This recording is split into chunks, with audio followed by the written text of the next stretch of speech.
This is Jonathan Ferguson, the Keeper of Firearms and Artillery at the Royal Armouries Museum in the UK, which houses a collection of thousands of iconic weapons from throughout history.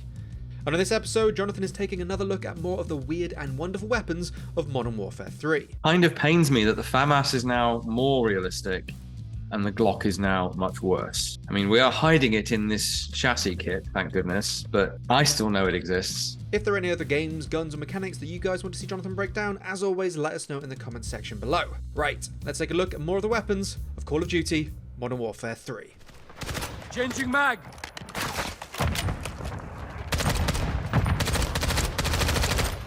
Loading fresh mag!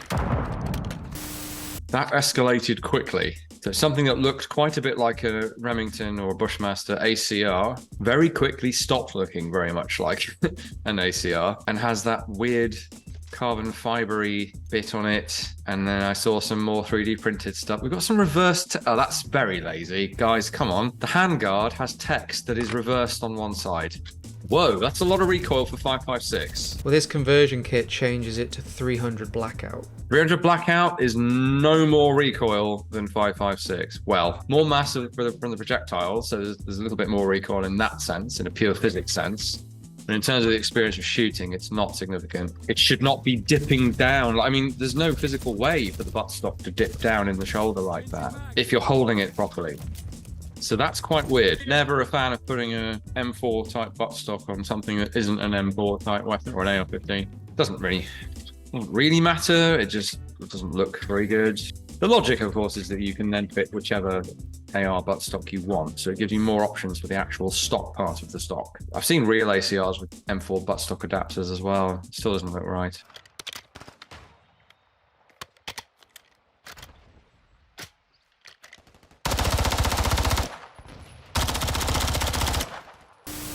Okay, this looks vaguely like a Scorpion. I think I missed the vanilla version before it took a left turn at Albuquerque and turned into a different weapon. Our relatively recently acquired Scorpion Evo 3.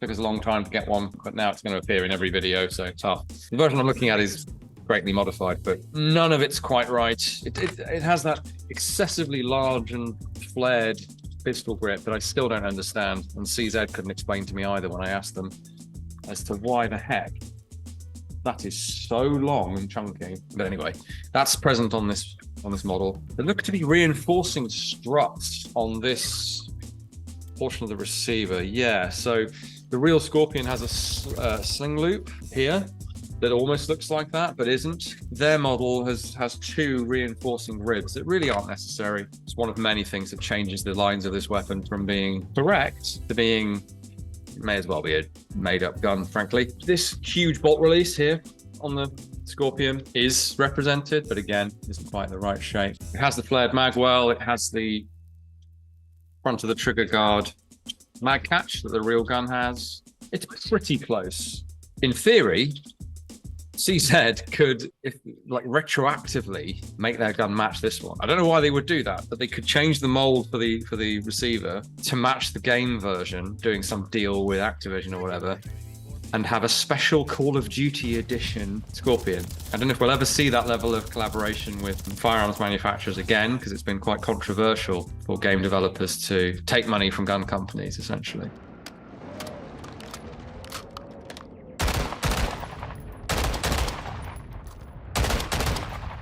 Switching mags! What on earth is this? This is a Chinese rifle with a St. Andrew's cross flag on it. For Scotland, of course. It's meant to be an homage to the character Soap. Why is a Chinese rifle an homage to Soap? Or is that just a skin that will go on anything? I don't know why they added it to this rifle in particular, but that's why the Scottish version exists. So I'm guessing this is supposed to be a Type 97, is it? QBZ 97. Oddly enough, Canadians are able to obtain the civilian versions in 5.56 of some of the Chinese military in origin weapons that many other people can't get hold of, including us. Hang on, we're now on a different gun, aren't we? Yes, this is the light support version of the previous weapon.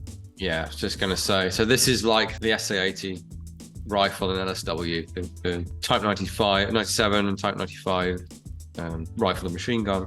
meant to be used in concert within the squad, within the Chinese military. So I guess if you can obtain the rifle, you can obtain the the support weapon as well. Should have a bipod. A long/heavy barrel rifle is just a long/heavy barrel rifle if it doesn't have a bipod. I don't know if these Chinese weapons show up in the campaign in any way. I'm guessing not, and they're just included for variety's sake. I wouldn't be surprised in COD these days if every US soldier was using a Chinese rifle in the campaign for some reason.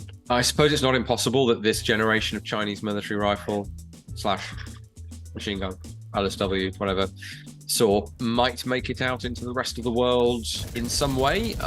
Now, you'd always be forgiven for mistaking the Type 97 for the FAMAS, and we have the FAMAS back. And thank goodness they have done away with the stupid gas system that was on here in the last game.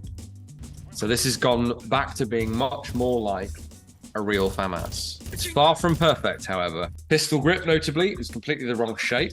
Doesn't have the finger grooves. Doesn't have the same bulbous profile. It's a very chunky, large grip on the FAMAS. Okay if you've got fingers as long as mine, but not very ergonomic if you haven't. It's not a million miles away, but it's not quite the right shape. The sights sticking up like that is weird because the iron sights on this are inside carrying handle. And although there are flip-up apertures, so you flip down both and you get a nice big ring for close quarters use, the size that we see on the protruding sights here, and you can then flip up a medium-sized one that's on this side, and the maximum range sight that's on this side. It's a relatively unusual iron sight system, but it's meant to be, this carry handle is meant to be your sight protector, so they are sticking up ridiculously high out of the carry handle. It's got to be that field of view thing again. You wouldn't see much if you did the sights realistically. The bipod is on there and is actually being used. This might be the first time a video game FAMAS has had a usable bipod. Correct me if I'm wrong. If you're wondering what I'm talking about, well, this doohickey isn't just for decoration. It's an actual bipod permanently built into an infantry rifle. Just relatively unusual. But hey, it's on this rendition of the FAMAS. And again, there's no one around that's going to be able to sue you for replicating the FAMAS perfectly. So just do it. Just replicate it.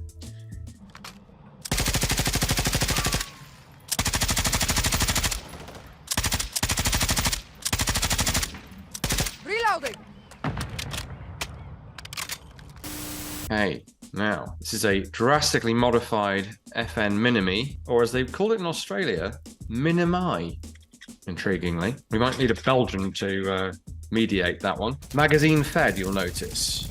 That's a real thing. I mean, if you've seen the Marvel movies, you know that already, because the Minimi pretty much always had the ability to fit an AR mag in this auxiliary magazine well here, and this is the catch. Press, pull, and it has a self-closing dust cover as well. Quite a slick design, or it would be if it worked properly.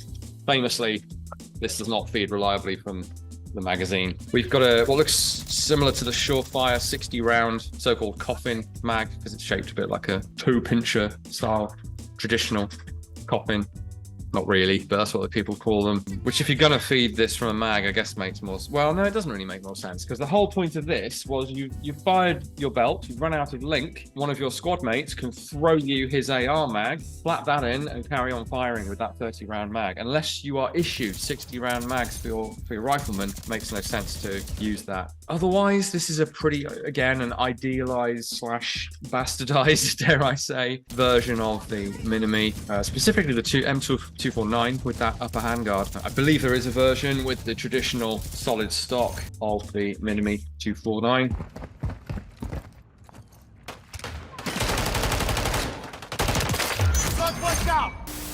A thinly disguised MG36. I think I've slapped one of these together for you before using a full size, well, this is more of a K length, but G36 rifle with a saddle drum style magazine fitted to it. I don't think they're ever actually marked MG36. I could be wrong. We don't have a receiver marked MG36. They just say G36. And you can build an LMG effectively using one. They're a very modular design. I could be wrong though. It depends who's buying them, I guess. If you're buying dedicated machine guns from H&K, G36 series, there's every chance they engrave those receivers MG36. Otherwise, the idea would be that you could use that receiver for a carbine, a rifle. The game let me put 2 bipods on, or a bipod and a grip pod for maximum stability. That's a quadrupod.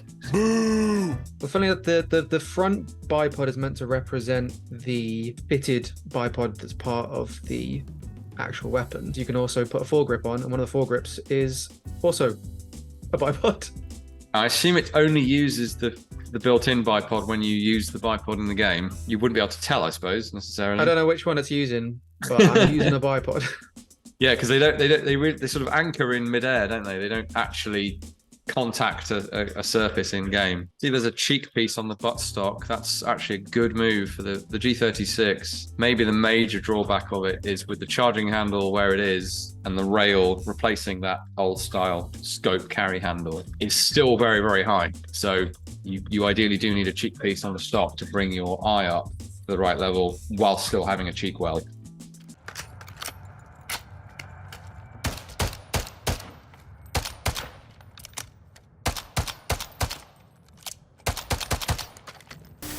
The previous weapon was meant to be the MG36, and this is the DMR version, supposing to be the SL8.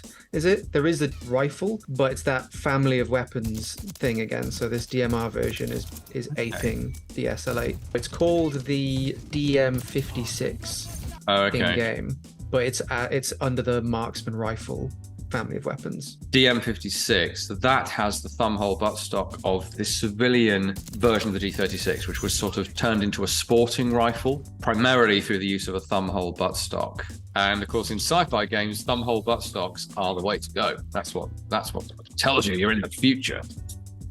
In this day and age, there is kind of no reason for a thumbhole buttstock in practical terms, which is why you don't see them on most weapons. Looking at the AI designs with a form of thumbhole stock, that's somewhat relevant, and then it's giving you decent strength and an inline buttstock design, nice and strong, and can be made to fold using those as a hinge point. So that's somewhat relevant, but plenty of accurate rifles do not use thumbhole stocks. G36 still one of my favorite firearms design, at least aesthetically. The G36C in particular. So whenever one pops up in game, I am at least somewhat happy. Yeah, I like the G36. It has its shortcomings, but it's designed to be a super light peacetime military rifle. Also very good for police security type services. It's only when it met the very serious fighting in Afghanistan that some of the shortcomings came to the fore, and I still think they're overstated, to be honest.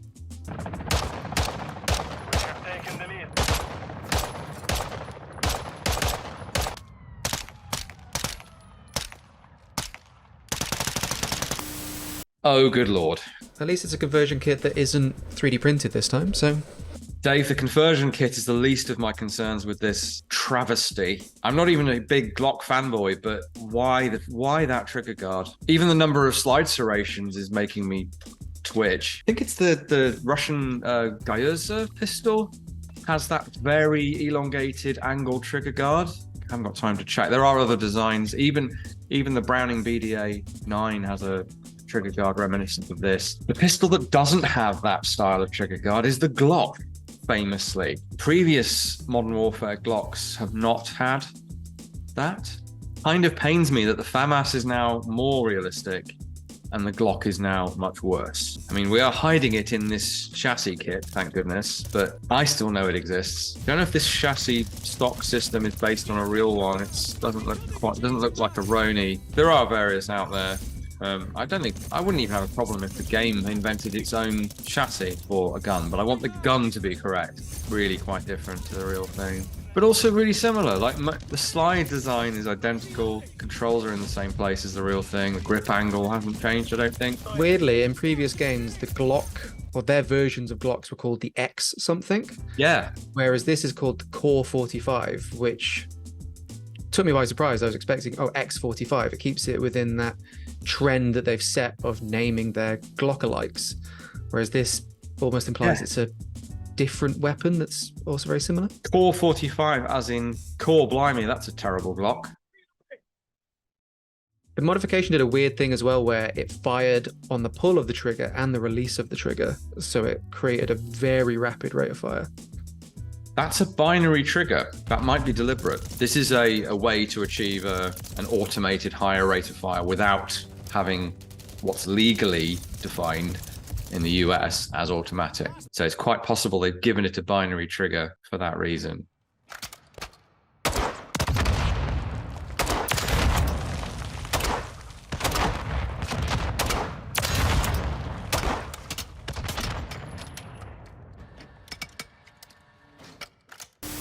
I mean, I have to say, you know, the graphics look great. These beauty shots of this MGL are really nice. Looks very real, but I don't think I've seen a single gun in this game that is exactly right. Perhaps needless to say, high explosive fragmentation rounds on an indoor range are frowned upon. I wouldn't want to be in charge of that range, in charge of maintenance. Well, I wouldn't want to be in charge of it either, but certainly not the maintenance of it. It just occurred to me that the aiming reticles, the sort of on-screen HUD reticle that we still have in these games, merges with the sights.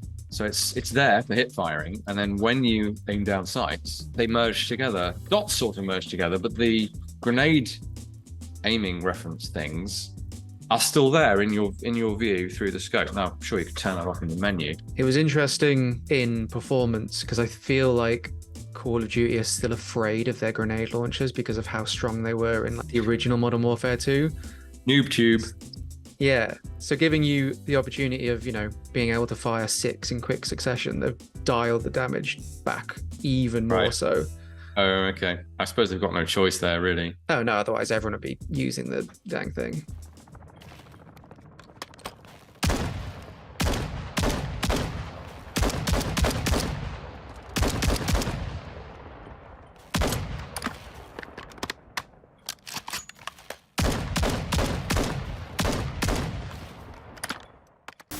Now, if I remember rightly, this thing first appeared in Modern Warfare 2019. Once again, it is not a match for the Fostech Origin, but it's very close. Notice the very large patented word that exists on the real one there. That weird shape of the bolt carrier there is similar to the real thing. It has that sort of almost space frame look to it. Being that shotgun rounds are low pressure, you don't need a massive lump of metal for the bolt carrier. For your context, by the way, I fitted this thing with frag rounds. Weirdly, this gun doesn't have the issue that the shotgun in the previous episode had. It's ejecting the correct spent cases. Obviously the right size, but also the right color. So I think it was just an error with the previous 410 shotgun, where it's built to have that ejection animation.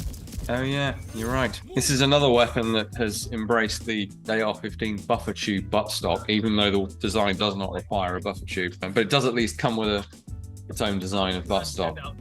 I actually really like the addition of the tactical sort of holding the weapon to the side. It does allow for sort of more options in terms of using mid-range scopes, but still being able to engage with semi-aimed shots. Yeah, agreed. When did that come in? Was that Modern Warfare 6? This is new to this one. Oh, is it? Oh, okay. Yeah, this is a new feature. But we've had canted iron sights before. Yeah, but every weapon except like sniper rifles, I think, almost every weapon has this tactical stance now of being able to just aim over the weapon. Okay. Which is a bit of a cheat if you think about it, because we still have that central aiming reticle, even with an indicator of chance to hit effectively with the bars, that of course in real life you don't have. So if you feel the need to move your sights out of the, to be able to look over the weapon, well, you really are, you don't have a point of aim. You're almost point shooting with it. And there are situations where I gather that's still done. But yeah, the game lets you cheat effectively.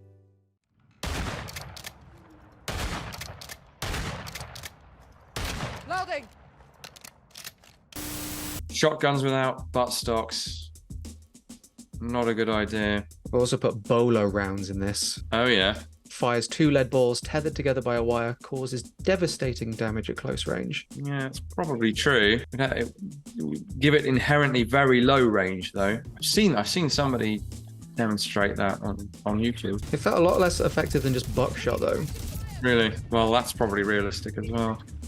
Quite a lot of gimmick rounds invented for shotguns over the years. I do enjoy the reloads here and the checking of the magazine tube to make sure there's a round ready to feed, checking of the chamber, the sort of dropping around in and closing the action. It's all very slick. And although I don't approve of there not being a buttstock, the way the weapon handles in space does imply it doesn't have one, if that makes sense. There's nothing contacting the shoulder. It's like the whole thing is free to move around a central point. So it handles how it looks, or how it should, I suppose. The advantage of a shorter overall weapon is just not worth the disadvantage of not being able to aim the damn thing correctly and manage recoil as well.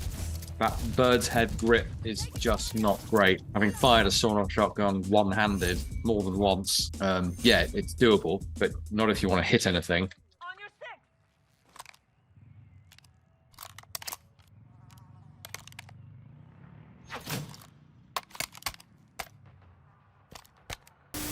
six. Weirdly different Uzi. So this has the trigger guard from the micro Uzi, but is substantially the full-size weapon, which should look like this. This happens to be an East German Uzi with wooden stock, so automatic single shot.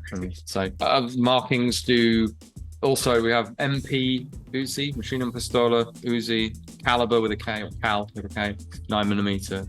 But it is IMI. It is still made by the formerly named Israeli Military Industries, but it's marked for the East German Armed Forces. First firearm I ever fired, by weird coincidence. No, didn't fire. I'd fired air rifles, obviously, but not actual cartridge-based or powder-based weapons. Skipped right over the classic 12-gauge shotgun or the 22 rifle, and went straight to the fully automatic Uzi. Thanks, Florida. Going back to the previous version just briefly, I know when I've showed you Uzis before, you comment on the rate of fire, and this one struck me as that slower chug that you've mentioned before. Yeah, well, that's partly why this is not a bad thing to, in practical terms, to shoot as your first firearm, because the blowback mechanism, very heavy bolts and everything, makes it very soft shooting. It's a pistol cartridge, of course. Yes, you have the bolt slamming forwards, but it's not as significant as something like a Sten because of the center of gravity of the whole thing and the wooden buttstock. And that slow rate of fire is the missing piece of that puzzle. That really, even on automatic, you can absolutely keep it on the whole time, much like a Sten, which is also quite slow. About 600 rounds per minute. I'm not sure if this is entirely faithful to that, but it's much closer than, say, RoboCop from the other week, where the thing was running way too fast. Now, obviously, families of weapons in this modern iteration of the game. So we have a take on the Uzi ERO, I guess, with a polymer lower and a Picatinny rail on the back for fitting stocks or, I guess, sling loops. But it doesn't have the distinctive trigger guard of the ERO. I don't know if this is meant to be an aftermarket mod. So there's 3 different types of quote-unquote Uzi in the game. The previous one that we just saw, this is called the Swarm. Okay, so it's not aftermarket per se. No, so the first one was a aftermarket conversion of the game's WSP 9. Right. Then this is the WSP Swarm, which is meant to be the Uzi Pro, and we've also got a micro Uzi in the game called the Stinger. So it is 3 different weapons, and I saw fit to chop all the stocks off and put a 100-round magazine on it. Of course you did, Dave. Yeah, so just pausing to look at this. So that one is, we're able to configure this with a Picatinny rail on the top and a side charging handle and what appears to be a polymer lower receiver, or addition to the metal, as it were. That's very close to the Uzi Pro, which was a sort of reimagined micro Uzi from a few years ago. But then got another variation, which is more conventional, still has some of those modern features with the obligatory charm hanging off it. And so the Uzi Pro and these guns with that lower have that bit of rail at the front, so you can stick, in this case, a laser, I think, and a great big breaching muzzle brake on the front of it, which is hard to look at. Even harder if it's coming at your face. Oh, and we've got 2 of them. Of course we have. I kind of liked the breaching muzzle thing for a sort of action movie, last-ditch, smack them in the face thing. These seem to be running at that lower rate, weirdly. Whereas the Uzi Pro alike was running at a proper micro easy rate of, well, more like 800, 900 rounds per minute. And there'd be no rate reducing system on this, so there's no obvious way to make these super short guns run that slow. The top cocking handle on this that I'm looking at now is the conventional micro easy sort of vertical ears that let you see through to the iron sights, but give you something to grasp. When they fitted the Picatinny rail to the Pro, they had to move the charging handle to the left side. That might be the most number of unique Uzi variants in any game. Yeah, none of which are correct. I hate it all. I do love what Call of Duty brings out in you. Give me a real Uzi. Thank you for sticking with a part 2 to the Guns of Modern Warfare 3. 2, as I'm calling it. Yeah, a little tough to get through, 2 parts of deliberately incorrect firearms, but I hope you enjoyed it nonetheless. I think my torture is probably your entertainment at this point, and I still enjoyed it. So you can see us, see me and my colleagues and the collection over on the Royal Armouries YouTube channel as well. We'd like to welcome you over there if you haven't joined us already from our friends here at GameSpot. Check our website for all the other stuff that we do here at the Royal Armouries. And we'll see you again here on GameSpot next week.